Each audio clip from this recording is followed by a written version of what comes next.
पंढरपूर पासून अवघ्या 15 मिनिटांच्या अंतरावर पंढरपूर करकंब रस्त्यावर धोत्रेज ग्रँड प्रायव्हेट लिमिटेड घेऊन आले आहेत पंचतारांकित सुविधांनी युक्त हॉटेल ग्रँड। तसेच पुण्या मुंबईच्या धर्तीवर सर्व सुविधांनी युक्त hotel Shreyas restaurant, veg non veg permit room बार, प्रशिक्षित कुक व होस्टिंग सेवा हॉटेल ग्रँड मध्ये उपलब्ध आहेत। 50 एसी रूम्स, 3500 स्क्वेअर फुटाचा सुसज्ज बकवेट हॉल, भव्य एसी सूट्स, टेरेस गार्डन, भव्य लॉन आणि चेंजिंग रूम सहित स्विमिंग टँक, प्रशस्त पार्किंगची सुविधा। पंढरपूर नजीक असलेल्या हॉटेल ग्रँड या सुसज्ज आणि पंचतारांकित सुविधांनी युक्त hotel grand, hotel Shreyas restaurant, veg non veg permit room बार, पंढरपूर करकंब रोड। संपर्क 0180 24 22 45।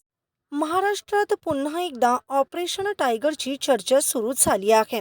या चर्चेमुळे महाराष्ट्राच्या राजकारणात पुन्हा एकदा उलथापालथ होण्याची शक्यता व्यक्त केली जात आहे।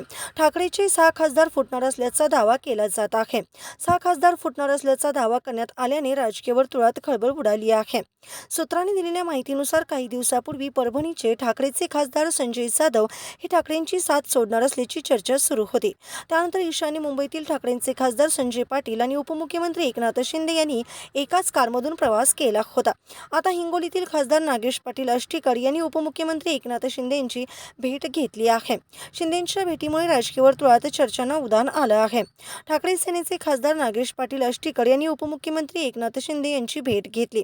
नागेश पाटील आष्टीकर गेल्या काही दिवसापासून नाराज असल्याची चर्चा होती।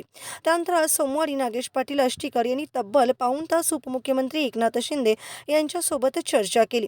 या भेटीवर नागेश पाटील आष्टीकर यांनी पहिली प्रतिक्रिया दिली आहे। मतदारसंघातील काही कामांची प्रत द्यायची होती, त्यामुळे ही भेट घेतल्याची माहिती नागेश पाटील आष्टीकर यांनी साम टीव्हीला दिली। मात्र ऑपरेशन टायगरच्या चर्चा सुरू असल्याने उपमुख्यमंत्री एकनाथ शिंदे आणि नागेश पाटील आष्टीकर यांच्या भेटीमागे काही राजकीय कारण आहे का याची चर्चा रंगली आहे। तत्पूर्वी काही महिन्यापूर्वी ठाकरेंचे 8 खासदार फुटणार असल्याचा दावा करण्यात आला होता। यासाठी ठाकरेंच्या खासदारांची बैठक झाल्याचाही दावा करण्यात आला होता, परंतु ठाकरेंचे खासदार संजय राऊत आणि अरविंद सावंत यांनी हा दावा फेटाळून लावला होता। त्यानंतर आता पुन्हा ऑपरेशनची चर्चा सुरू झाली आहे। यामुळे राजकीय वर्तुळात चर्चांना उधाण आलंय। ताज्या घडामोडी पाहण्यासाठी आमच्या YouTube चॅनलवरील PVR म्हणजेच पंढरी वार्ता या न्यूजला सबस्क्राईब करा आणि शेजारील बेल आयकॉनवर क्लिक करा।